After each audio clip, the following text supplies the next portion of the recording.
About the history of forest and outdoor recreation and its management on Tuesday, and our sense of what's going on in the world, focusing on Western Europe, kind of between the year 1000 or 800 or so and up to about 1500 on Tuesday.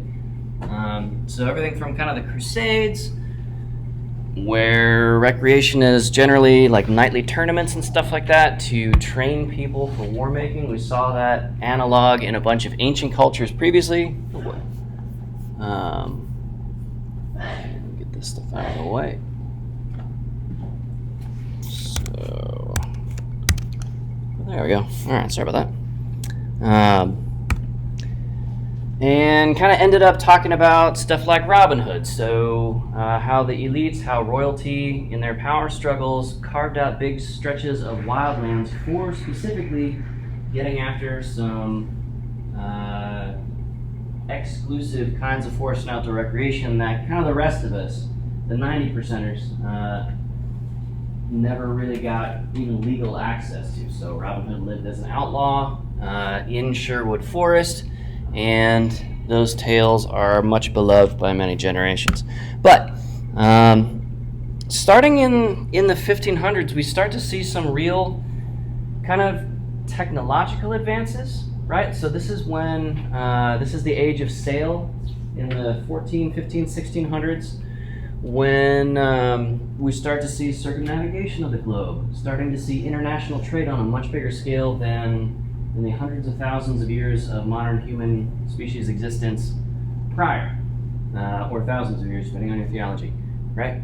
So, in the 1500s, we have some big changes starting to happen. The Catholic Church is going to fracture from being the big unifying force across Christendom, all across the Western world, all the way from modern-day Russia, which stretches to, the tip of Alaska, all the way west to what's going to start getting colonized here starting in 1492, the Western Hemisphere as well. So this leads us to a big loss of that unifying, kind of pacifying force. Now it's not just Catholics against Muslims, now it's Catholics against Protestants, now that those crusades are largely over by 1500, okay?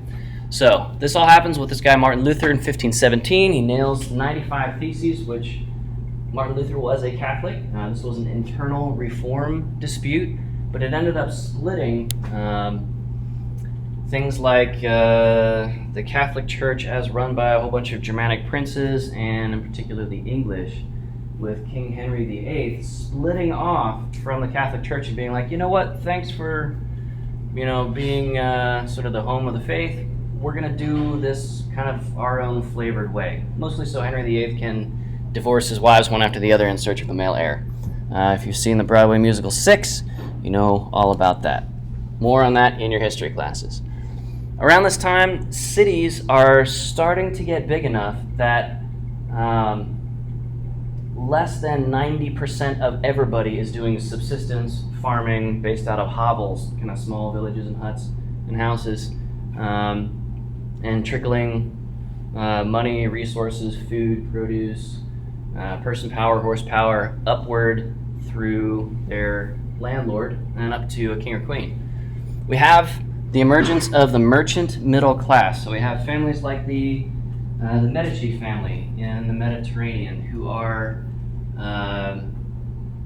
they're not immediately politically powerful, but they start amassing wealth because they are transforming and moving raw materials, raw produce, raw timber, raw metal resources into refined or finished products, and then getting those to markets. And because relatively few folks are doing this at this time, a couple of families get really pretty big. What this does, though, is it raises the typical economic standing of the average person. Not these landed wealthy elites, the knights, the kings, the queens, the bishops, the cardinals, people like that. Everybody else is starting to get more stuff, have more convenience. Now, it's a pretty crude form of convenience relative to what we have today, right? If we want clean, drinkable, safe water, we just turn on the tap.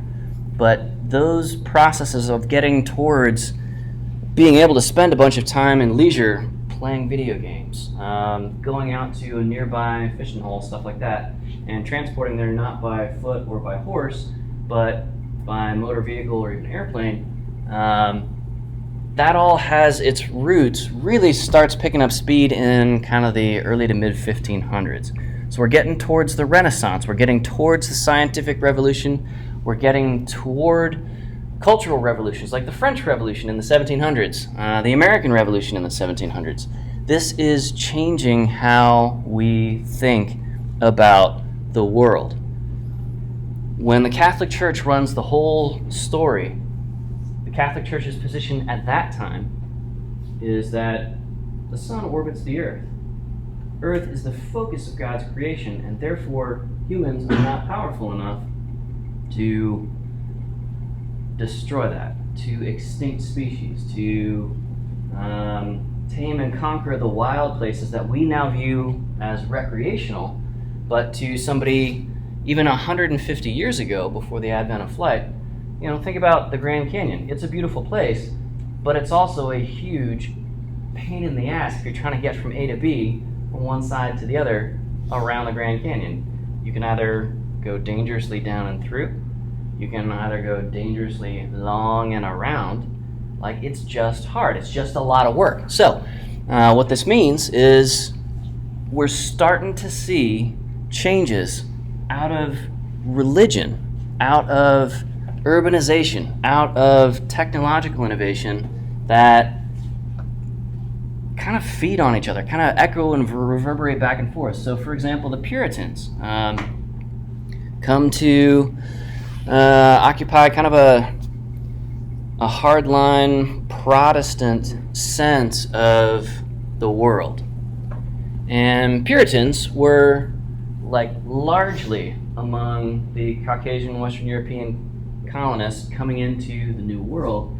And so that the way Puritans think about stuff like leisure, recreation, pleasure, stuff like that, is going to sharply contrast with a lot of those 2,000-3,000 year old Greek and other early civilization ideals of what's leisure for, what's it about. When we have a minute of spare time, how should we use that? What is right and morally good about leisure, or bad and dangerous or sinful about it? The Puritans kind of fall on the side of, man, your time on this planet needs to be improving things. We shift from this cyclical sense of time, the farmer's sense of time of, all right, it's spring, we plant. It's summer, we grow and weed and raise livestock.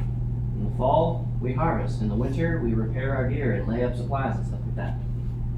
And the next spring comes around, we plant again, right? So it's a very cyclical sense of time. Now the Puritans and Christianity more broadly impose this much more linear sense of time. We unwind that loop and say, all right, last year we are wasting time if this year isn't visibly different. If we're not a little bit more moral, if we're not a little bit more educated, if we're not a little bit more hardworking and productive, we've not only wasted time, but we've kind of lost the opportunity to advance or to progress. This is a huge fundamental underpinning change of stuff. So, for example, this starts making education and training more important. We have more folks with more skills able to do more and different things in more places. So that feeds into technological advance. And the technological advance feeds into educating people. Things like the invention of the printing press and so forth. Okay? So, the Puritan sense of fun times, of going out for a hike in the woods is, man, why would you do that when you can be studying your Bible? Or studying it with your family? Or working hard in honest labor, doing good things. Okay? So, this is going to kind of shape and steer our transition from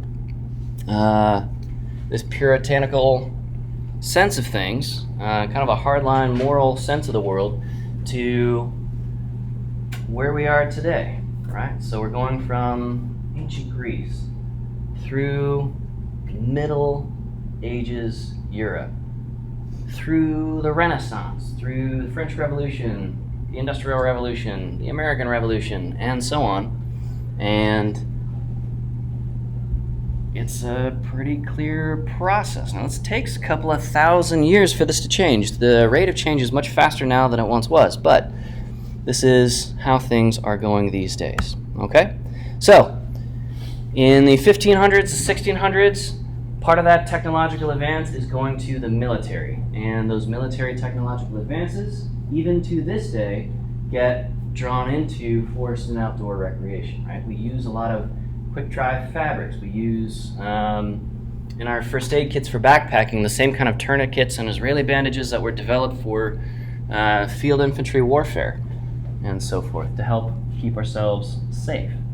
All right? So, the Puritans strip off a bunch of those holidays that we were talking about on Tuesday. The Catholics, over the course of 1,500 years up to this point, have added a whole bunch of holy days, holidays, as they kind of extend and incorporate all across Western Europe and then into the Americas, and kind of appropriating, adopting, adapting a bunch of pagan holidays from their perspective, and so forth. So there's a whole bunch of wars in Europe in the 15 and 1600s as the Protestant church splits from the Catholic church and people are fighting each other. So entire generations of men in one splotch of Europe or another get kind of wiped out. And that has an effect on family structure and on the ability of anybody to have fun when, Uncle Joe is dead instead of taking us out fishing someday. Okay? So we'll kind of skip through a little bit of church history of England, but the Puritans, as a minority group, were persecuted, fled to Holland, then fled to what would become the United States.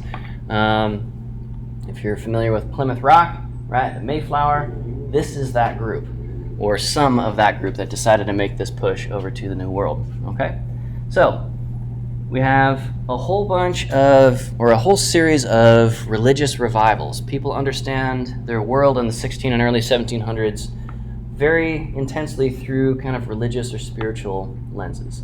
And even today, a lot of people understand the world through various different religious orientations or, kind of a personal spiritual practice or understanding of the world. But in that time,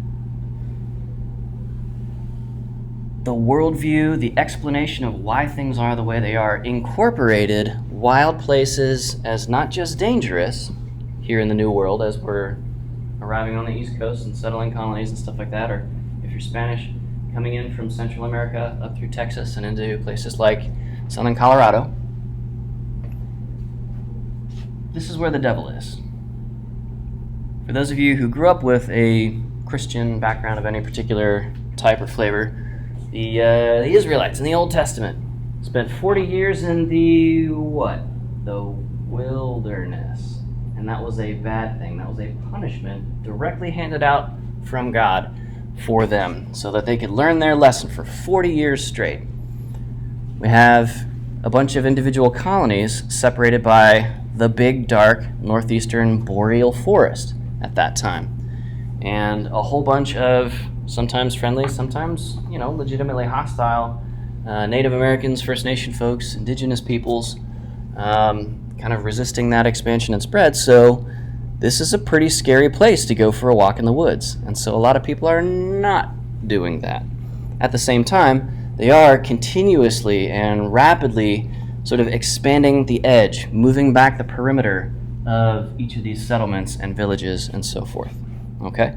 So in our American cultural mythology, the tale of Sleepy Hollow, Ichabod Crane, he's going from one settlement to another through Sleepy Hollow. And who does Ichabod Crane encounter in the middle of the forest in New England, which is super settled now and not particularly a wild place? Who does Ichabod Crane encounter in the middle of the woods? Old Johnny Depp movie.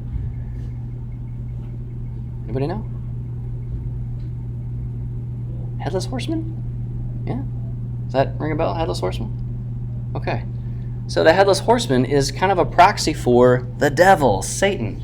A lot of folk tales from this time and this place have a character called Old Scratch, which is kind of a folk tale name for legit actual Satan, like running around in the woods and devouring people or dragging them off into the night, that kind of thing. That's how people understood and explained to their children why the world is the way it is. Okay? So kind of a quasi-Christian sensibility of things there.